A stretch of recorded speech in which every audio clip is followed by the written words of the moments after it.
Fid-diskors li għamel il-Prim Ministru Joseph Muscat saħaq li dan huwa gvern ambizzjuż u li m'għandux sens ta' inferjorità, gvern li jikkoreġi dak li jkun sar żbaljat, gvern li qed jikkoreġi l-iżbalji iżda li qed jibni fuq it-tajjeb li sar f'dawn l-aħħar 25 sena. Il-Prim Ministru qal li f'10 xhur gvern Laburista wettaq ħafna aktar minn dak li qal ħaddieħor f'25 sena. Bħal dan iż-żmien sena ħbib tiegħi kienu qed jieħdu qata ċertu nies illi kull ġurnata noħorġu bi proposta ċara u konkreta ta' kif ħajsiru l-affarijiet.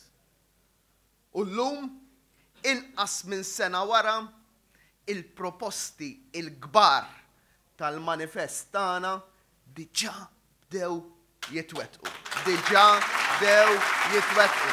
Il-Prim Ministru Joseph Muscat stqar li Malta għandha l-akbar reġistru navali fl-Ewropa u s-seba' l-akbar fid-dinja, għalli dan juri l-ambizzjoni li għandu dan il-gvern biex pajjiżna jkun dejjem aħjar. Dwar it-trasport pubbliku l-Prim Ministru saħaq li l-gvern qed jisma' l-ilmenti tan-nies u jindirizzhom. Joseph Muscat tkellem dwar il-problema ta' parkeġġ fil-belt u qal li l-miżura li wara nofsinhar u fit-tmiem il-ġimgħa tidħol fil-belt bla ħlas ikkontribwixxiet biex in-negozju fil-belt fil-miliet kien l-aqwa wieħed f'7 snin. Qaluli li jistmaw illi permezz ta' dik il-miżura biss ikkontribwixxiet bil-kbir biex in-negozju fil-belt Valletta matul il-miliet li għadda kien l-aqwa wieħed l-aħħar 7 snin. Il-Prim Ministru tkellem ukoll dwar loti lura tal-flus ta' reġistrazzjoni tal-VAT u qal li minn April li ġej ser tibda tirċievi dak li ħaddieħor seraqlek.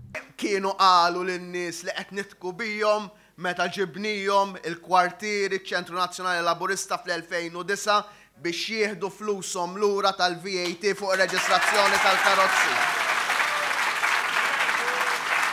Joseph Muscat żied jgħid li għall-kuntrarju tal-Partit Nazzjonalista dan il-gvern se jnaqqas il-kontijiet, se jagħmel iċ-childcare b'xejn u se jnaqqas l-income tax fost miżuri oħrajn li qegħdin jitwettqu.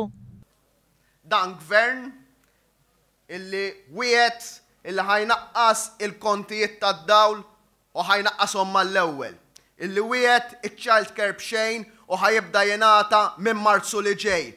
Li wiegħed li jagħti lura l-VAT u ħajkun qiegħed jagħti lura din il-VAT mal-ewwel.